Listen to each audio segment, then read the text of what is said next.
Hello there, how's it going? My name is Allisun. I'm a certified trauma recovery coach and I make videos for individuals who are raised by emotionally immature parents to help them understand and make peace with their upbringing, their family, themselves, and move forward, living their happiest and healthiest life. And today I am going to be sharing about how we can learn what our mental health patterns are and why we should do that. And the first thing that I want to ask you is, how are you?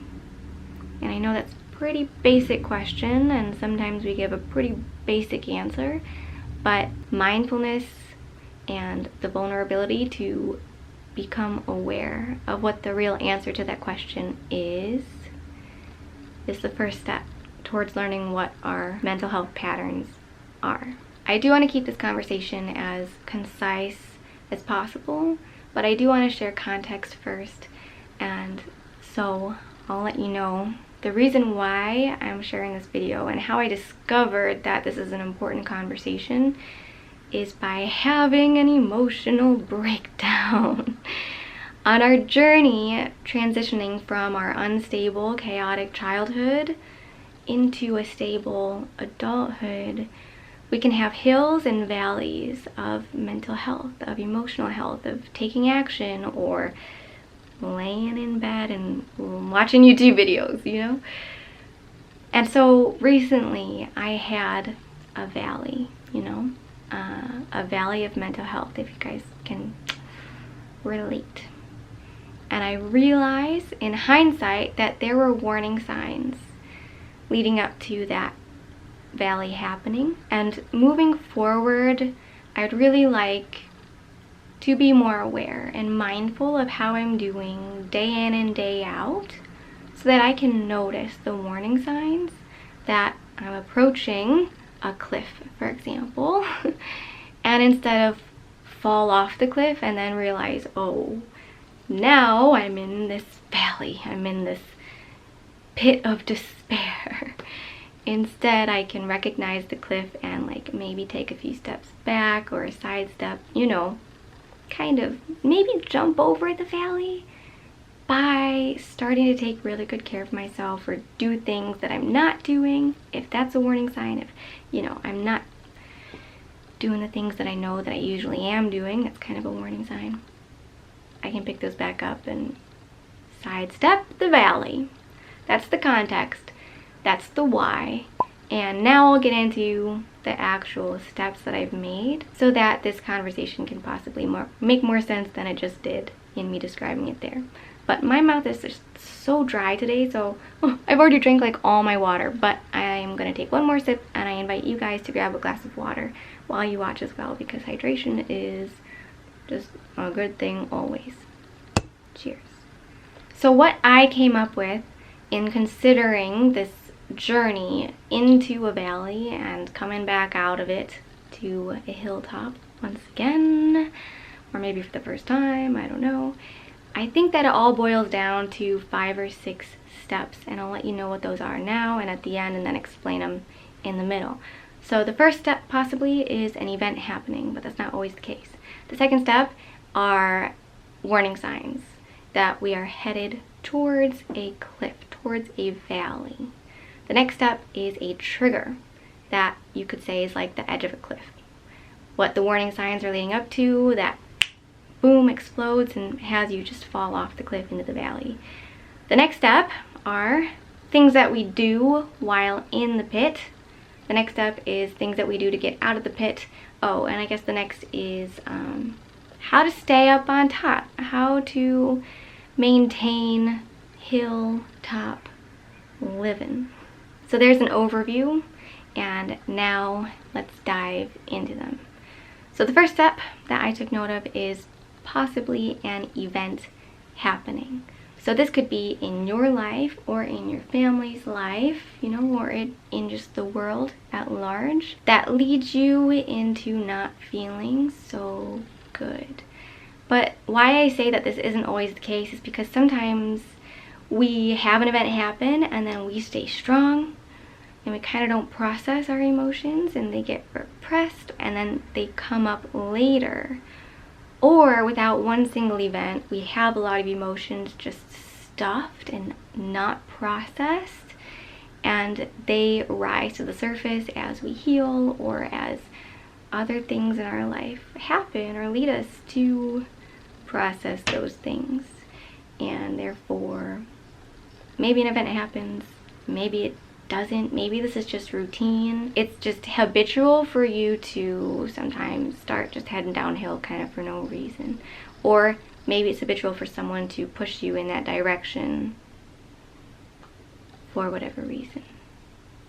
Or just be headed down that direction themselves and you be attached to them. So an event taking place or just something happening for you to be processing emotions and headed towards a valley. That's step number 1. The next step I took note of is warning signs. Notice what signs show up that mean that you're not necessarily in tip-top shape anymore. You're not at the bottom of the valley, but you're kind of headed in that direction. And I'll just give examples. The one that in hindsight I see is a warning sign for me is to not be living a super intentional life. I think being really intentional and waking up feeling driven with a purpose and a goal to work towards is helpful for me. And I got in this place of grieving and allowing myself to just not be intentional, which is okay, but I think it's just a part of my personality to be driven and intentional. And a friend asked me, "Allison, how are you? How's last week been for you?" And I said, it just kind of happened. Like, I didn't really feel too much about it. It just kind of happened. And that's what I mean by not being intentional. I was just feeling like I was floating by in life. And maybe for you that doesn't mean not intentional. It might mean more towards depressed. Maybe just feeling numbed out in general. Unexcited, unenthused about life, fatigued, isolated. On the flip side of that coin, you could feel hyperactivated, very angry, very anxious. Maybe it shows up in road rage or you snapping at your partner or your friends or your coworkers. Procrastination, having a big project looming that you're just avoiding. Those are examples of more so mood and energetic warning signs, but warning signs could also be tangible and often do show up tangibly, and that is something to be super mindful about. Like, what is that mood and energy tangibly show up as in your life? Does it show up as you eating a lot more than usual, a lot less than usual? Your inner critic really just tearing you apart, tearing others apart? Your outer critic picking everything apart, everything not being good enough, a lack of gratitude, a lack of follow-through in the things that you're supposed to be doing, a lack of connection with others. But now I'll move on to the third thing that I took note of, which are triggers. Triggers are like the cliff, the event, the thing that happens, or maybe just the day that we wake up, the moment in the day, the moment in life, when we go from warning signs to being in a valley to being in a valley. And I suppose that this isn't necessarily necessary, because perhaps you could just be going downhill for a long time and all of a sudden, like, you just need to go back up. There doesn't have to be a trigger or some big firework event that happens for you to blow up. However, I will make a simile of the warning signs being the gunpowder and the trigger being the match that lights it all up, that causes an explosion or an implosion. A lot of people who I work with and who I've communicated with just here on this channel in the comment section and through email make the note of their warning signs seeming insignificant and feel a little bit shameful for those warning signs being warning signs, them needing to take care of those seemingly insignificant things in order to feel okay. But if not taking care of those warning signs means you're susceptible to a trigger, you're more susceptible to really losing it, really exploding or imploding and falling into this darker place than is necessary. I think the warning signs are so important to be mindful of and proactive about in order to sidestep the trigger, sidestep all the other steps, rather than just see the warning signs and then straight away just start taking really good care of yourself. Start, mending those wounds, resolving those imbalances in your life, setting boundaries in order to be able to do so, and keeping on the hilltop, like I said initially. But that being said, I'm going to move on to the next step, which is, what does being in a valley look like for you, metaphorically? And so by this I mean maybe really giving into the fatigue or the hypo arousal, the being numbed out, the dissociating. Maybe it could look like substance abuse to dissociate, or eating a lot to dissociate, or not eating at all to dissociate. Lucy! Hi, baby. It's my cat, my kitty cat. Did you guys see her? Lucy, come here. No, she said hello. Or it could look like giving into a hyperarousal state of anger, perhaps, or mania. Okay, so what I mean by that is anger, like lashing out at people, being really angry and upset at the world, being really, really sad, being really, really depressed, and yeah. And what I mean by manic is I find it interesting in a pretty morbid way how the Joker, for example, that new version of the Joker movie that just came out, the Joker isn't just like manically happy from the get-go. He goes through a lot until at one point he breaks.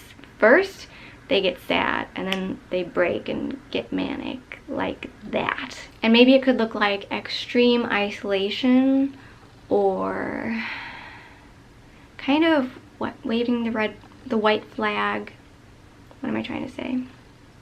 Surrendering into a really abusive relationship.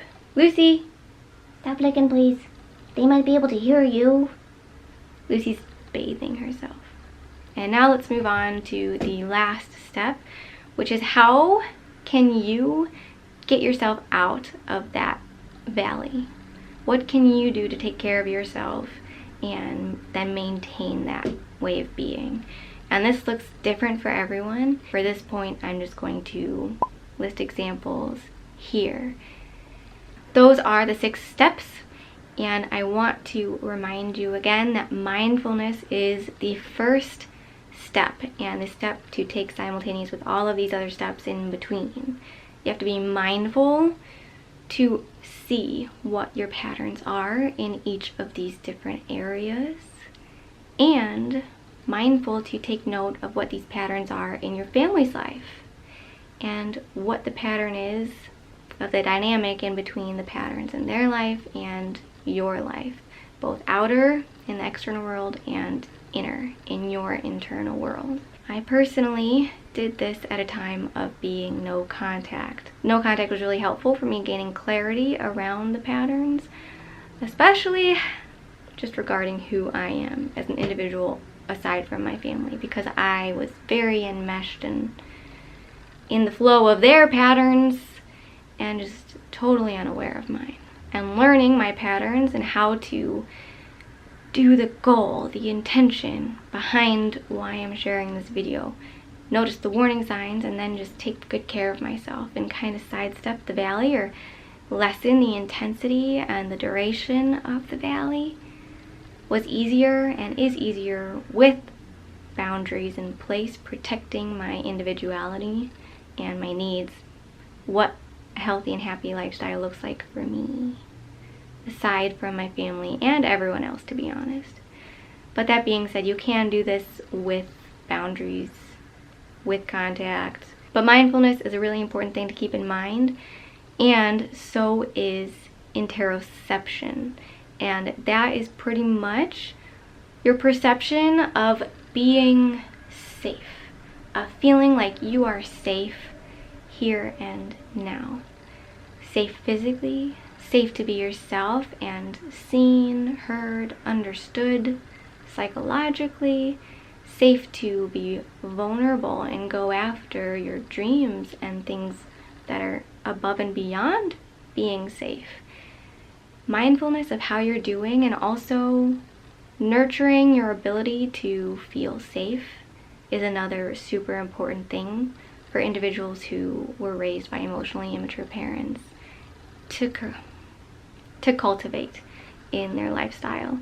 And I'll tack on to that not only feeling safe, but learning how to feel appreciative, content, grateful, joyful is another thing to nurture within yourself, within how you interact with and perceive the world. So, all of that being said, let me give an overview of all that was said there. The 6 things to be mindful and take note of are events that possibly happen to trigger heading downhill, warning signs that act as signals for you to pay closer attention and take better care of yourself, triggers that act as the explosion into the valley, what being in a valley looks like for you, and how you can get out of that valley, and what helps you stay out. I guess I forgot to go over that one, but take everything that I mentioned and all the other steps and apply to that step. Remember, mindfulness is super important. Being here and now and recognizing how you're feeling and why. And a couple of bonus things to keep in mind and perhaps nurture in yourself are your sense of interoception, of feeling safe, and your sense of feeling better than safe, content, grateful, joyful, etc., etc., etc. So I hope that all makes sense. If you have any questions, comments, concerns, insights, if you just want to say hello, I'd love to hear from you. Please share, comment down below. Give this video a like if you did like it, and please subscribe. It really supports my channel. And I think it's also cool to just be in this together. You know, for so long I felt alone in mental health struggles, and you know, the world is kind of opening up to the reality that a lot of people have mental health struggles, hills and valleys. But emotionally immature parenting is something that needs more awareness, and I'm aware, you're aware, we're becoming more aware, and we can do it together. So just consider subscribing or just sticking around by watching the videos. Thank you for watching this one and sticking around if you do. If not, I wish you all the best. I wish you all the best no matter what. And I'm rambling now, so I'm gonna get going, and I'll talk to you very soon. Take care. Talk to you soon.